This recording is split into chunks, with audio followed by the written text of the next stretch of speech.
Good evening, students. In last class, we had discussed the outbreak of French Revolution and how the monarchical rule changed into the constitutional monarchy and the Constitution of 1791.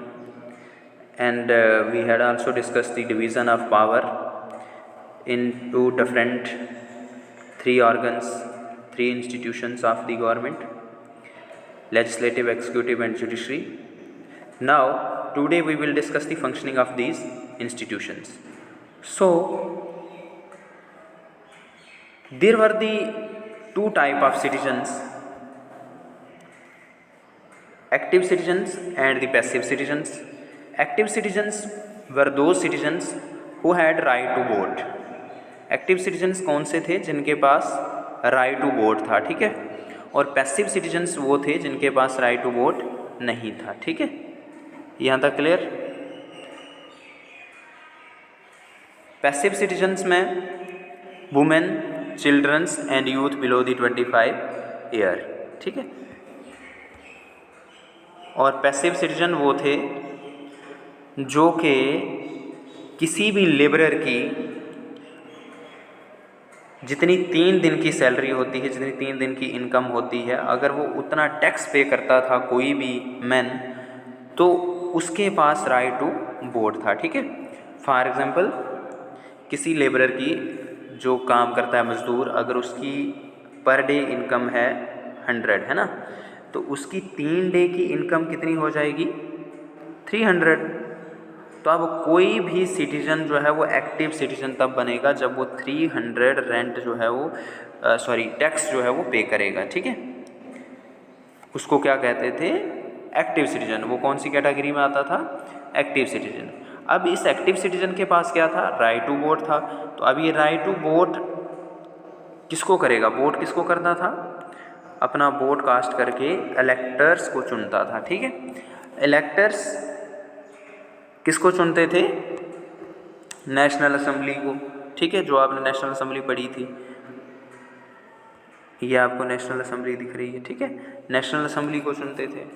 Then national assembly control king, ठीक है। National assembly पे किसका control होता था? King का। King के पास क्या थी? Veto power. वीटो पावर मतलब ही और शी कैन से नो और स्टॉप द ऑफिशियल वर्क और एनी बिल, ठीक है। कोई भी ऑफिशियल वर्क जो है नेशनल असेंबली में हो रहा है या कोई भी लॉ पास हो रहा है, तो उसको किंग जो है वो रिजेक्ट कर सकता था, उसको पास भी कर सकता था, रिजेक्ट भी कर सकता था, ठीक है। मतलब उसके पास वीटो पावर थी। देन उसके बाद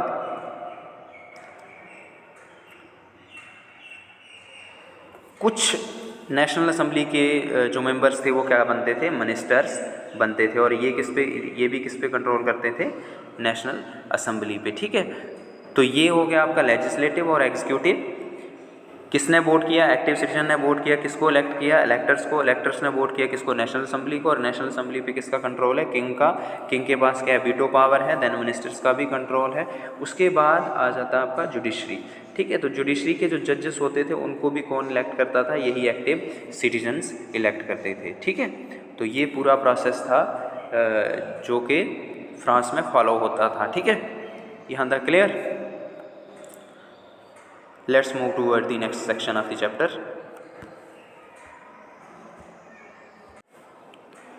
नेक्स्ट है France abolishes monarchy and become a republic, ठीक है। फ्रांस किस तरीके से मोनार्की को एबोलिश कर देता है, ख़त्म कर देता है और क्या बन जाता है? रिपब्लिक, ठीक है। Republic means republic a country where the head of the country elected by the peoples, ठीक है। रिपब्लिक का मतलब क्या होता है? जहाँ पे किसी भी कंट्री के हेड को जो है वो कौन इलेक्ट करते हैं? उसके लोग इलेक्ट करते हैं, उसके सिटीजन्स इलेक्ट करते हैं। तो वो कंट्री क्या कहलाती है? रिपब्लिक कंट्री कहलाती है। तो अब आपने पढ़ा था कि कॉन्स्टिट्यूशनल मोनार्की, है ना। मोनार्की मतलब कि रूल ऑफ किंग तो था ही था, लेकिन वो वर्क करता था किसके अकॉर्डिंग? कॉन्स्टिट्यूशन के अकॉर्डिंग। अब ये मोनार्की जो है ये हट जाएगा और वो अब क्या बन गया? रिपब्लिक कंट्री बन जाएगा। अब देखो हम पढ़ेंगे इसको किस तरीके से वो रिपब्लिक कंट्री बनता है, ठीक है।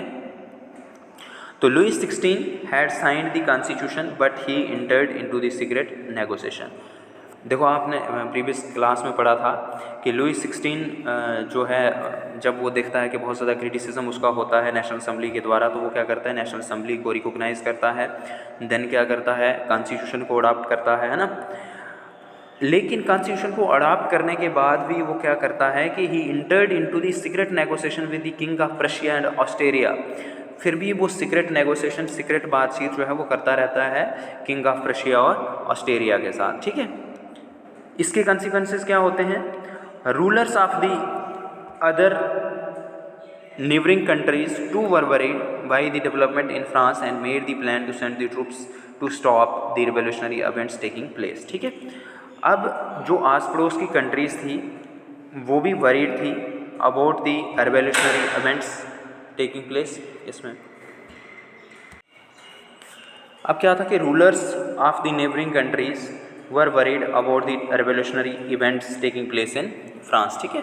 वो भी टेंशन में थे कि जिस तरीके से रेवोल्यूशनरी इवेंट्स फ्रांस में हो रहे हैं, हो ना हो यही इवेंट्स हमारे यहाँ भी हों, हमारे खिलाफ भी इस तरीके से ही जो है हमारा भी तख्ता पलट हो जाए, तो वो भी इस चीज़ से टेंशन में थे, ठीक है।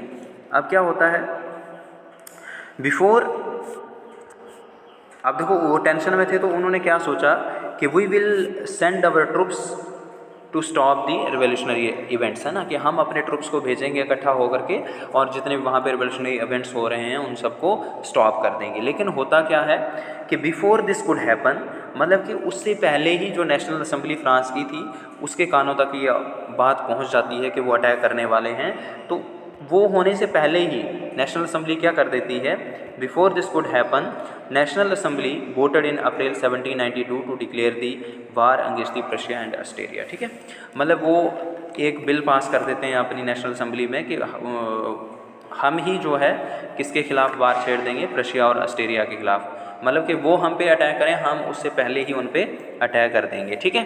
तो क्या होता है, thousands of the volunteers joint the army from the provinces, ठीक है, फ्राम द डिफरेंट प्रोविंसेस। क्या होता है कि थाउजेंड ऑफ वॉलंटियर्स, मतलब कि वॉलंटियर्स खुद आकर के ज्वाइन करते हैं इनकी आर्मी को, किसकी आर्मी को, नेशनल असम्बली की आर्मी को, ठीक है। किसके लिए, to fight against the Prussia and Australia, ठीक है। अब ये वॉलंटियर्स क्या करते हैं, people saw this war as a war of people against the kings and aristocracies all over the Europe. अब ये क्यों वॉलंटियर्स उसको बहुत ज़्यादा ज्वाइन कर रहे हैं, क्योंकि ये सोचते हैं कि ये लड़ाई जो है वो किसके खिलाफ लड़ाई है, एरिस्टोक्रेसी के खिलाफ लड़ाई है, राजाओं के खिलाफ लड़ाई है, ठीक है।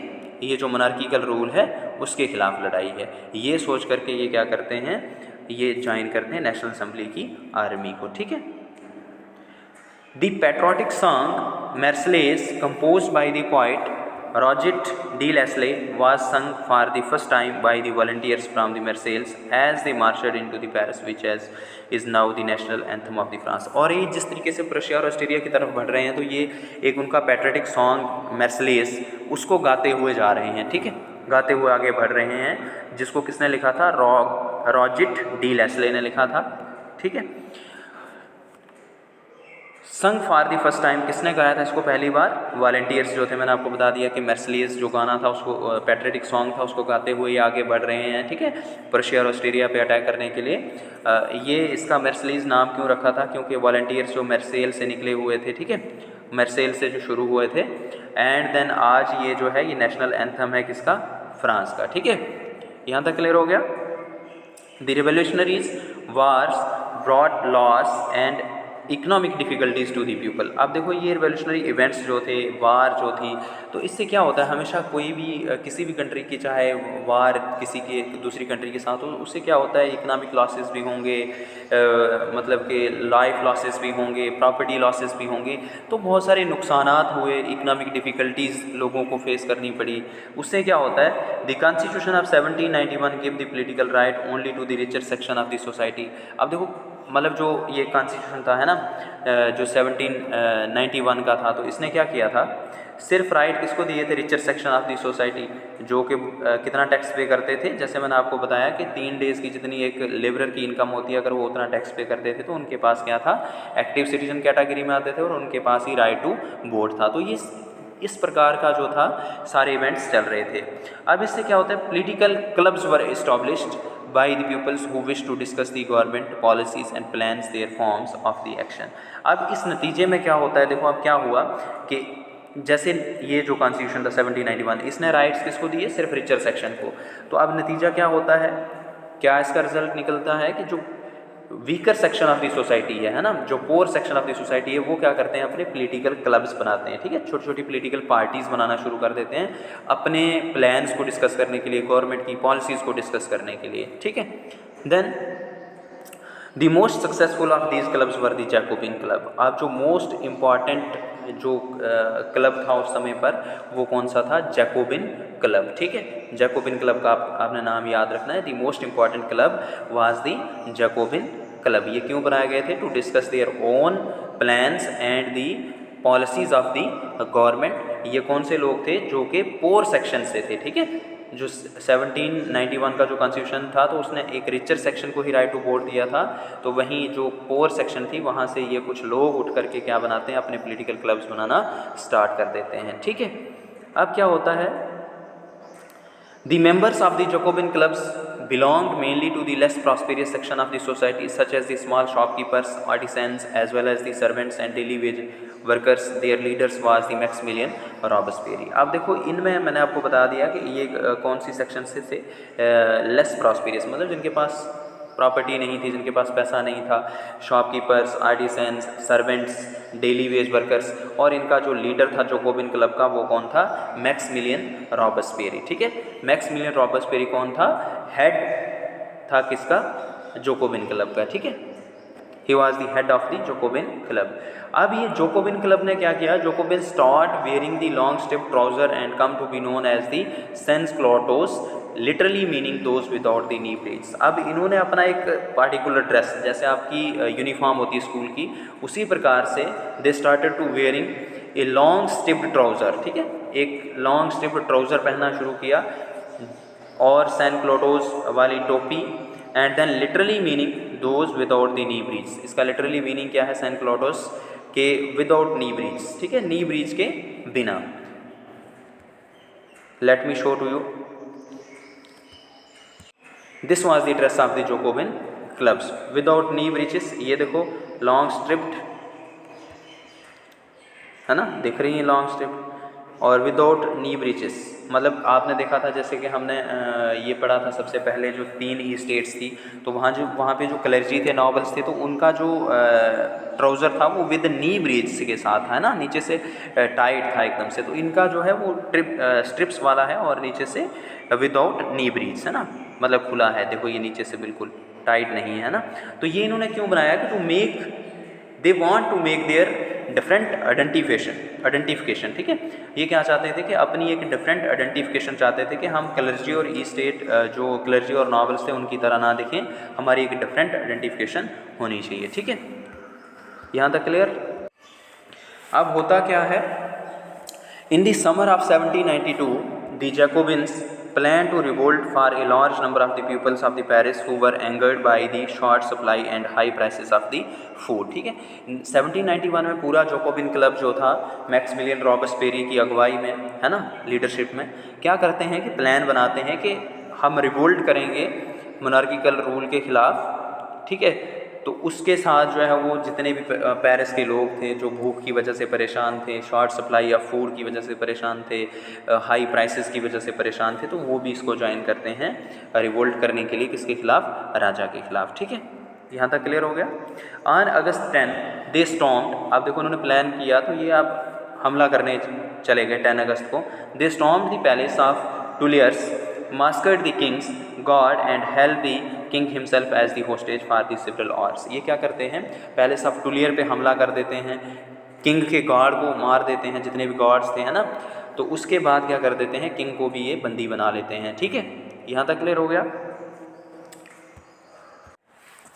अब जब इन्होंने किंग को बंदी बना लिया तो वहीं जो नेशनल असम्बली थी वहाँ पे भी बिल पास होने लगा, वोटिंग होने लगी, किसके लिए, कि रॉयल फैमिली को इम्प्रिजन में डालेंगे, जेल में डालेंगे, ठीक है। इलेक्शन हेल्ड हुई।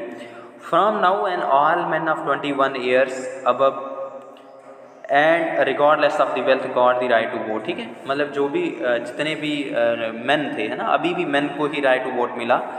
तो जो भी 21 ईयर से अबव थे उनको राइट टू वोट मिला विदाउट वेल्थ, मतलब कि उनकी वेल्थ नहीं देखी गई कि उनके पास प्रॉपर्टी कितनी है, पैसा कितना है, ये चीज़ नहीं देखी गई जैसे कि पहले हुआ था। अब विदाउट प्रॉपर्टी विदाउट वेल्थ जो है उनको राइट टू वोट मिला जिसकी भी उम्र 21 ईयर से अबव है, ठीक है, क्लियर यहाँ तक। लेकिन वुमेन को नहीं मिला, सिर्फ मेन को राइट टू वोट मिला। अब क्या होता है, the newly elected assembly was called the convention. अब ये जो न्यूली इलेक्टेड असेंबली है, देखो आपने पहले पढ़ी ना नेशनल असेंबली, अब जो न्यूली इलेक्ट होती है असेंबली उसका नाम क्या रखा जाता है, कन्वेंशन, क्लियर।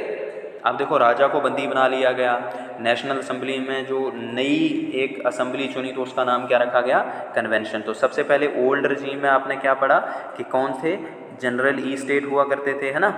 लेकिन उसके बाद आपने पढ़ा फिर नेशनल असेंबली आ गई, है ना, 1774 के बाद, और उसके बाद अभी कौन सी, कन्वेंशन आ गई, ठीक है, यहाँ तक क्लियर हो गया।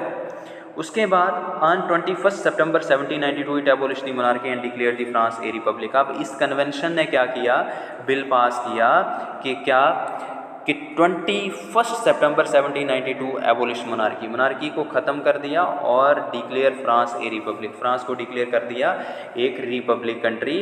Republic country means where the head of the state elected by the people, ठीक है, कि जो हेड होगा स्टेट का वो कौन इलेक्ट करेगा, आप लोगों के पास राइट है, वो हेड को इलेक्ट करेंगे, clear. Louis 16 was sentenced to death by the court on the charge of treason. अब देशद्रोह का इल्ज़ाम लगा किस पे, लुई 16 पे, और इसको मौत की सज़ा दे दी गई कोर्ट की तरफ से, ठीक है। ट्रेजन का होता है देशद्रोह, अपने देश के साथ गद्दारी करना, ठीक है। उसके बाद the queen Marie Antoinette met with the same fate shortly after, ठीक है। अब देखो ये क्वीन मैरी एंटोनिटी थी तो ये भी उसकी वाइफ थी, तो उन्होंने कहा कि भाई आप भी इसके साथ ही शामिल हो, तो इसलिए आपकी भी सज़ा सेम ही होगी। अब कुछ ही दिनों के बाद जो है उसको भी सेम सज़ा दी जाती है, ठीक है। तो ये था how the France become a constitutional monarchy and how constitutional monarchy convert into the Republic country, ठीक है। यहाँ तक क्लियर हो गया। क्या पढ़ा हमने, सबसे पहले क्या हुआ, लुई 16 कॉन्स्टिट्यूशन को अडॉप्ट करता है और उसके बाद क्या करना शुरू कर देता है, secret negotiation with other countries, ठीक है। सीक्रेट नेगोशिएशन करता है प्रशिया के साथ, ऑस्ट्रेलिया के साथ। उसके बाद क्या होता है, जो भी नेबरिंग कंट्रीज़ हैं वो भी टेंशन में आ जाती हैं, जो भी रिवोल्यूशनरी इवेंट्स हो रहे हैं वो कहती हैं कि हम अपने ट्रूप्स को भेजेंगे और ये रिवोल्यूशनरी इवेंट्स को क्या करेंगे, स्टॉप कर देंगे। लेकिन ऐसा होने से पहले ही भनक लग जाती है, कानों तक बात पहुंच जाती है किसके, नेशनल असेंबली के। नेशनल असेंबली में बिल पास हो जाता है कि हम ही अटैक कर देंगे किस पे, पर्शिया और ऑस्ट्रेलिया पे। और वहीं बहुत सारे वॉलंटियर्स जो हैं उनको ज्वाइन करना शुरू कर देते हैं। वॉलंटियर्स जब ज्वाइन करते हैं तो वो कौन सा मैर्सलेज सॉन्ग जो है, पैट्रियटिक सॉन्ग, उसको गाते हुए आगे बढ़ते हैं, है ना, बढ़ते जाते हैं। तो जब आगे बढ़ते हैं तो उसके बाद जो है वो अटैक कर देते हैं पर्शिया और ऑस्ट्रेलिया पे, है ना। फिर उसके बाद आपने पढ़ा कि जो कॉन्स्टिट्यूशन था 1791, उसने जो था राइट टू वोट किसको दिया था, सिर्फ रिचर सेक्शन को दिया था। तो जो एक पोर सेक्शन ऑफ द सोसाइटी थी उसके पास राइट टू वोट नहीं था, तो उन्होंने क्या बनाए, अपने पॉलिटिकल क्लब्स बनाना स्टार्ट किए, political clubs just like our political parties. उसके बाद उन्होंने क्या क्यों बनाए वो, कि to address their own problems and discuss the policies and programmes of the government also, है ना। जब उन्हें पॉलिटिकल क्लब्स बनाए तो उसमें से most important club, famous club जो था वो जोकोबिन क्लब था। जोकोबिन क्लब का जो हेड था वो कौन था, मैक्सिमिलियन रॉबस्पेरी। अब रॉबस्पेरी की लीडरशिप में जोकोबिन क्लब ने, उन्होंने अपना एक अलग ड्रेस कोड रखा, है ना, लॉन्ग स्ट्रिप ट्राउज़र वगैरह। उसके बाद उसकी लीडरशिप में उन्होंने क्या सोचा कि हम जो है किस पे अटैक करेंगे, पैलेस पे, पैलेस ऑफ टूलियर पे अटैक कर दिया। बहुत सारे जो एंगर्ड पीपल थे, भूख की वजह से परेशान थे, हाई प्राइसेस की वजह से परेशान थे, तो वो लोग भी उसके साथ जुड़ करके टूलियर पे अटैक कर देते हैं। और क्या करते हैं, राजा के गार्ड्स वगैरह लुई 16 के हैं उनको मार देते हैं और लुई 16 को भी क्या कर लेते हैं, बंदी बना लेते हैं। देन उसके बाद नेशनल असेंबली में भी वोटिंग होती है कि रॉयल फैमिली को कहाँ डालेंगे, जेल में डालेंगे। और फिर वोटिंग होती है 21 ईयर जिसकी एज है, उस अबब जो भी 21 ईयर से अबब है उसके पास राइट टू वोट आता है। देन वो जो असेंबली इलेक्ट करते हैं उसका नाम क्या रखा जाता है, कन्वेंशन। फिर कन्वेंशन जो है वो क्या एक बिल पास करती है कि क्या करेंगे, अब ये हमारा जो फ्रांस है वो क्या बन गया है, अब रिपब्लिक कंट्री बन गया। रिपब्लिक कंट्री बनने के बाद लुई 16 को जो है वो कोर्ट से मतलब कि मौत की सज़ा सुनाई जाती है देशद्रोह के इल्ज़ाम में, और उसके बाद मैरी एंटोनिटी को भी जो है उसके बाद सेम सज़ा सुनाई जाती है। ठीक है, तो ये था आपका पूरा topic, how the France become a Republic country. ठीक है, अब इसके बाद नेक्स्ट हम डिस्कस करेंगे सेकेंड लेक्चर में। ठीक है, थैंक यू स्टूडेंट्स।